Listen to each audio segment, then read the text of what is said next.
Good morning, মৰমৰ মোৰ কৃষক বন্ধুসকল লগতে মোৰ ফেচবুকৰ ফেমিলি আৰু ইউটিউবৰ ছাবস্ক্ৰাইবাৰসকল। আজি সৰিয়হ দেখিছে ধুনীয়া হৈছে সৰিয়হ এবাৰ মজা হৈছে সৰিয়হৰ যিহেতু ফুল চেৰিছে আৰু মাঘ বিহু খাই 10-12 দিনত হয়তো সৰিয়হ মোৰ তুলিবলৈ হৈ যাবগৈ। ফুল চেৰাৰ পিছত সৰিয়হ বেছি দিন নালাগে। তাকে আপোনালোকক ভিডিঅ' দিয়া নাই, এইকেইদিন বহুত ব্যস্ত হৈ আছোঁ। কিন্তু আজি সৰিয়হনো কিয় দেখুৱাইছোঁ আপোনালোকক, সৰিয়হটো ভালেই হৈছে। মই কিয় দেখুৱাইছোঁ এইপিনে চাওক, আমাৰ মা কেমেৰামেন আছে, এইপিনে দেখুৱাই দিয়ক। এইটো চাওক, এইপিনে সৰিয়হ চাওক, এইবোৰ সৰিয়হ চাওক, গৰুৱে কি কৰি দিলে চাওক। এইবিলাক চাওক সৰিয়হ, এইবিলাক দেখিছেনে?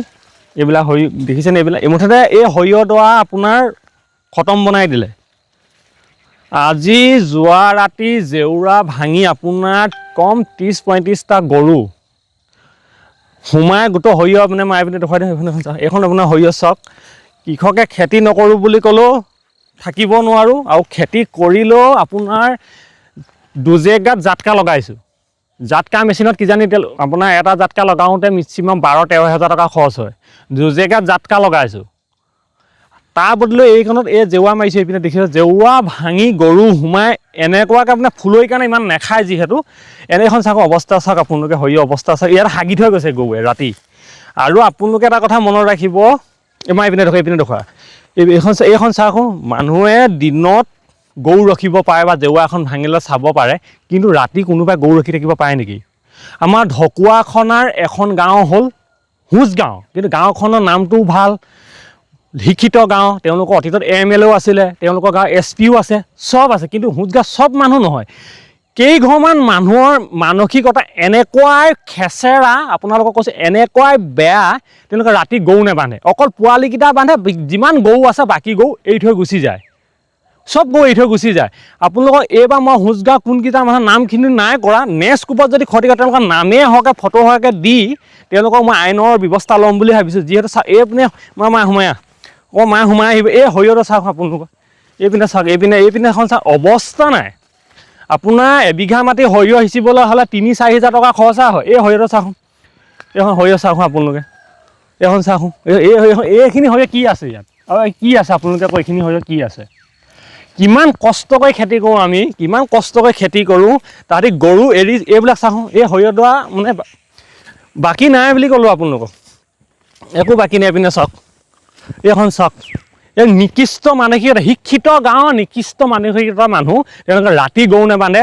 মই লাষ্ট তেওঁলোকক অনুৰোধ জনাইছোঁ, আপোনালোকে এই যদি ভিডিঅ'টো চাইছে গৰু বান্ধক, নহ'লে কিন্তু মই আইনগত ব্যৱস্থা ল'ম।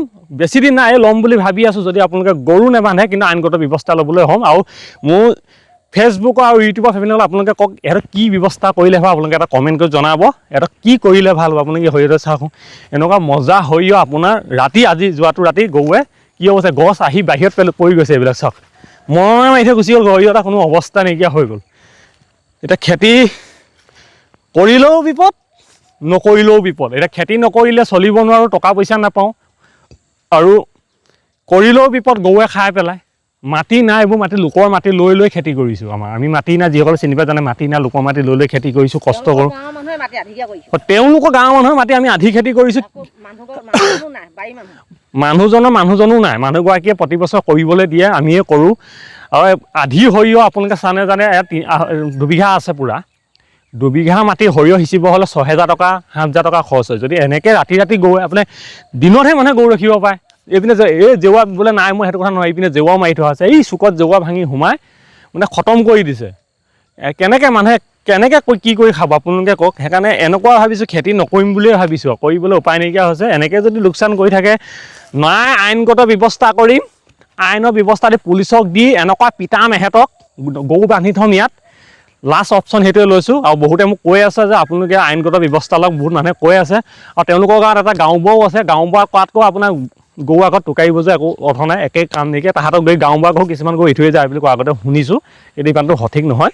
সেইকাৰণে অনুৰোধ জনাইছোঁ, আপোনালোকে গৰু নেৰিব। আৰু আপোনালোকে এয়া খেতিয়কৰ দুখ, জাতকা আকৌ এটা ল'ব লাগিব।